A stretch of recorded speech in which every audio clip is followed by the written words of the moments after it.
The word sorry is the most frequently spoken word in some people's vocabulary. More than yes, more than no, more than their own name.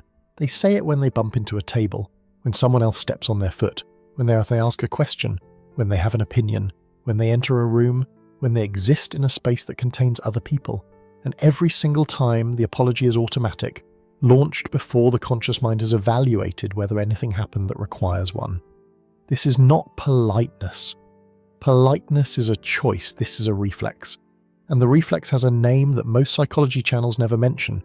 It is called the fawn response, and it is the fourth trauma response that changes everything about how chronic apologizing should be understood.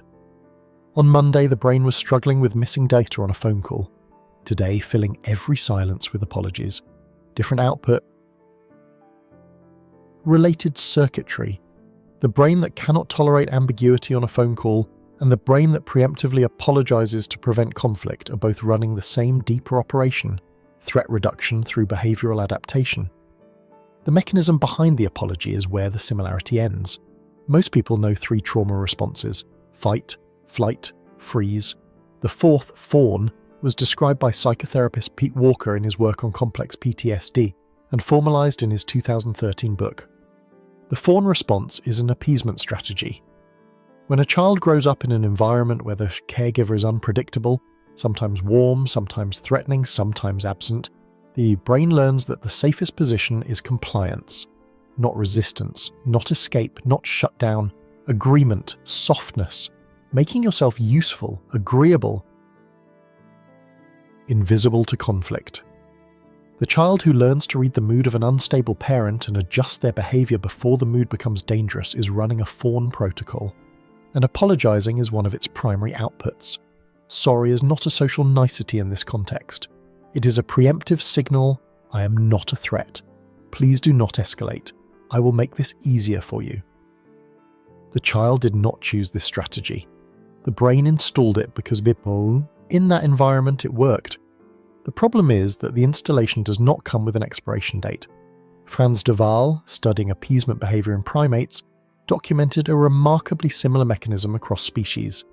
Lower status primates in unstable hierarchies develop ritualized submission gestures, postures, vocalizations, and behaviors designed to signal non-threat to dominant individuals before conflict emerges. The gesture is not about genuine deference. It is about survival arithmetic. The brain calculates. The cost of apologizing when it is unnecessary is low, a small expenditure of social currency. The cost of not apologizing when it is necessary is catastrophically high: confrontation, rejection, punishment. When the stakes are asymmetric, the calculation favors constant output. Apologize by default. Absorb the small cost every time, because the one time the apology is needed and missing could trigger the exact consequence the entire system was built to prevent. The human fawn response runs the same logic. It is not emotional, it is computational.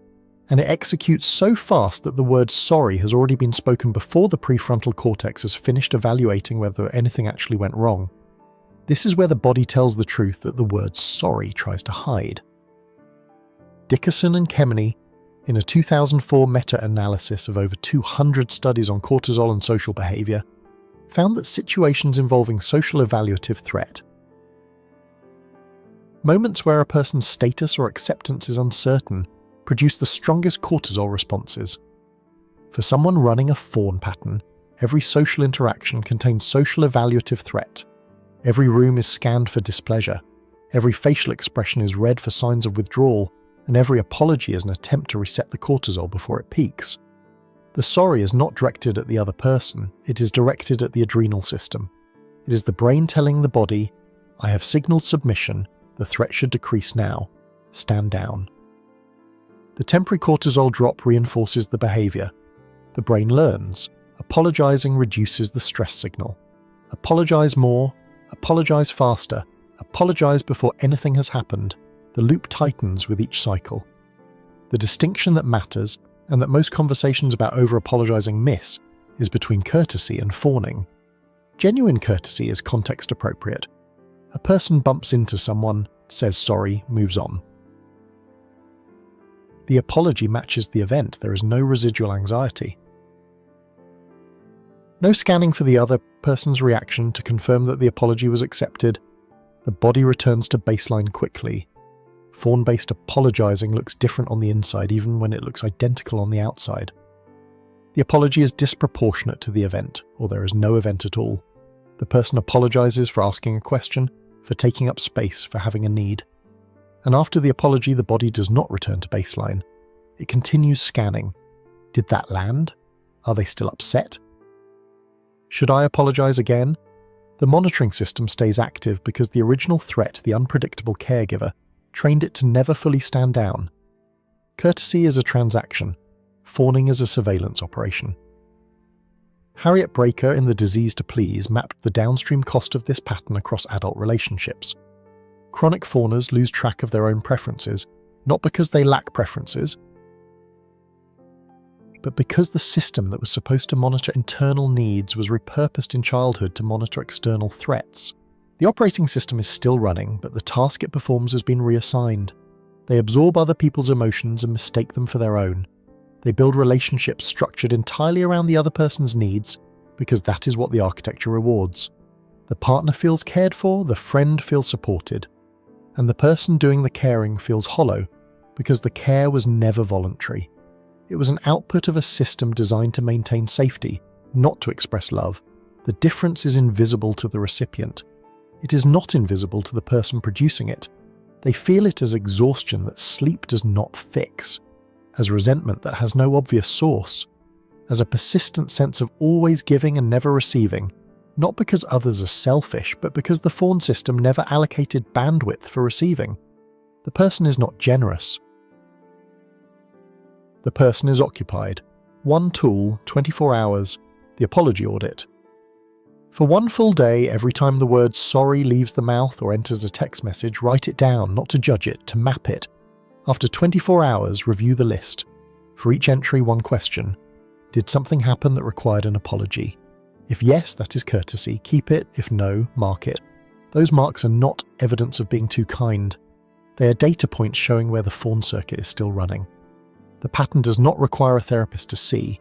It requires a day of honest observation. And for most people who try this, the number is higher than they expect because the reflex operates below the threshold of conscious awareness. Counting it does not fix it, but counting it makes the invisible visible. And visibility is where the fawn response starts losing its grip. Every sorry has a question behind it. Sometimes the question is, did I cause harm? And the apology is the repair. Sometimes the question is, am I safe here? And the apology is the shield. The words are identical. The circuit is not. On Friday, people whose brains refuse to let them sleep without background noise running. The mechanism behind that has nothing to do with fear of the dark. It is about what happens when the internal narrator has no competition.